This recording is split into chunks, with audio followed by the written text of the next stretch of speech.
तो देखते हैं नेक्स्ट क्वेश्चन क्या कह रहा है। Is it possible to add two vectors of unequal magnitudes and get zero. ठीक है, सबसे पहले दो क्वेश्चन है, ए और बी हम सेक्शन में क्या करते हैं डिवाइड करते हैं। तो सबसे पहले ए सेक्शन क्या कर रहा है वो देखते हैं।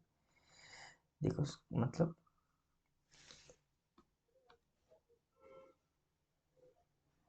ये जो क्वेश्चन है ये क्या कह रहा है।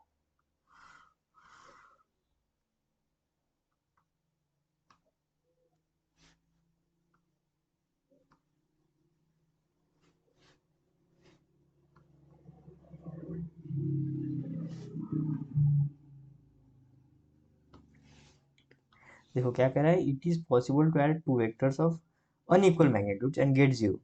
तो हम देखो रिजल्टेंट किस तरह निकालते हैं। रिजल्टेंट का हम सिंपली फार्मूला यूज करते हैं।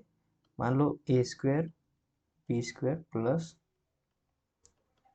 Twice A B cos theta. ठीक है, जब हमें दो वेक्टर किसी एंगल पे गिवन हो और उनका रिजल्टेंट फाइंड करना हो तो हम कुछ इस तरह निकालते हैं। अगर मैं मान लूँ कि दो वेक्टर है और उन दोनों में 180 डिग्री एंगल है। ठीक है, कितना डिग्री एंगल है, 180 डिग्री एंगल है। तभी वो दोनों कैंसिल करेंगे और रिजल्टेंट हमें जीरो देंगे। ठीक है, पर यहाँ पे कंडीशन गिवन है अनइक्वल। तो अगर मैं इसे सॉल्व करता हूँ और 180 डिग्री रखता हूँ तो ये आ जाएगा simply a square plus b square minus 2 times a b. ठीक है ना, कॉस 180 डिग्री -1 होता है। सो इसे सॉल्व करने के बाद ये आ जाएगा ए माइनस बी का होल स्क्वायर और स्क्वायर और अंडर रूट कैंसिल। तो ये बचेगा सिंपली ए माइनस बी रिजल्टेंट। और अगर मुझे यहाँ पे ज़ीरो चाहिए तो ये दोनों वेक्टर का जो मैग्नीट्यूड होगा वो इक्वल होना चाहिए, तभी रिजल्टेंट में क्या लिख सकता हूँ, ज़ीरो लिख सकता हूँ। ठीक है, सो द फर्स्ट कंडीशन क्या कर रहा है, एग्री नहीं हो रहा है।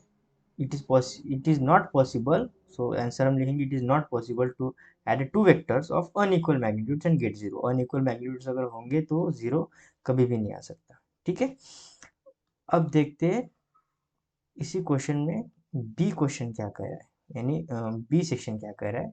देखो बी सेक्शन पढ़िए। Is it possible to add three vectors of equal magnitudes and get zero. अगर मैं थ्री वेक्टर्स लूँ, मान लो कुछ इस तरह से, पहला वेक्टर ये रहा, दूसरा और यह तीसरा, और दोनों और तीनों में मैं क्या करता हूँ 120 डिग्री 120 डिग्री 120 डिग्री एंगल लेता हूँ। ठीक है, और मैग्नीट्यूड क्या सेम है, अगर ये भी ए होगा ये भी ए ये भी ए, तो क्या होगा, क्या ये रिजल्टेंट मुझे जीरो देगा। तो देखते हैं, सबसे पहले मैं इन दो ए का रिजल्टेंट लूंगा तो कुछ इस डायरेक्शन में आएगा। ठीक है, सो ये ए तो ये रहेगा ए वेक्टर, और इन दोनों का रिजल्टेंट कुछ इस डायरेक्शन में आएगा जो कि ए ही होगा। ठीक है, क्योंकि दोनों में क्या है 120 डिग्री एंगल है। ठीक है, तो कुछ इस तरह से